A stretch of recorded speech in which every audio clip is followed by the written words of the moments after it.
കുഞ്ഞാക്കയുടെ മണ്ണിൽ സുൽത്താനായി ഇനി ബാപ്പുട്ടി തുടരും. നിലമ്പൂർ എന്ന ആര്യാടന്റെ തട്ടകം മകനിലൂടെ തന്നെ തിരിച്ചുപിടിക്കാൻ സാധിച്ച സന്തോഷത്തിലാണ് UDF. ആര്യാടൻ വീണ്ടും തിരിച്ചു വന്നിരിക്കുന്നു.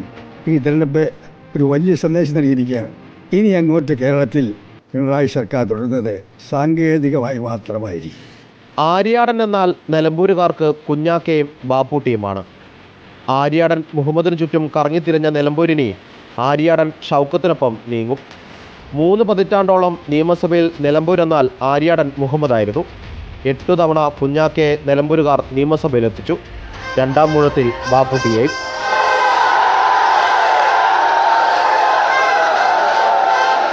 2016 പിതാവ് ജീവിച്ചിരുന്ന കാലത്ത് ആദ്യ അംഗത്തിൽ വിജയിക്കാനാകാത്തത് ആര്യാടൻ ഷൗക്കത്തിൻ്റെ സ്വകാര്യ ദുഃഖമായി തുടരുന്നു.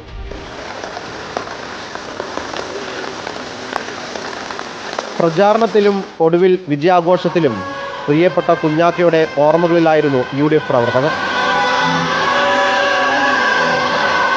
ആര്യാടൻ്റെ മകൻ എന്നതിനപ്പുറമുള്ള രാഷ്ട്രീയ പരിചയവും നിലമ്പൂർ തൂത്തുവാരാൻ ആര്യാടൻ ഷൗക്കത്തിന് തുണയായി. ആര്യാടൻ മുഹമ്മദിൻ്റെ കുടുംബാധിപത്യമെന്ന 2016 പ്രചാരണം ഇത്തവണ LDF ആവർത്തിക്കാതിരുന്നതും ഷൗക്കത്ത് എന്ന രാഷ്ട്രീയ എതിരാളിയെ തിരിച്ചറിഞ്ഞതുകൊണ്ട് മാത്രമാണ്. അന്ന് 11,504 വോട്ടിന് ആര്യാടൻ ഷൗക്കത്ത് പരാജയപ്പെട്ടപ്പോൾ ഇന്ന് 11,077 എന്ന ഭൂരിപക്ഷത്തിലൂടെ മധുര പ്രതികാരം ചെയ്തു. ആര്യാടനല്ലാതെ കോൺഗ്രസിൽ നിന്ന് ആരും നിലമ്പൂരിലെ MLA ആയിട്ടില്ലെന്ന ചരിത്രവും ആവർത്തിക്കുകയാണ്. Reporter Sinoj Thomas, in reporter, Nilambur.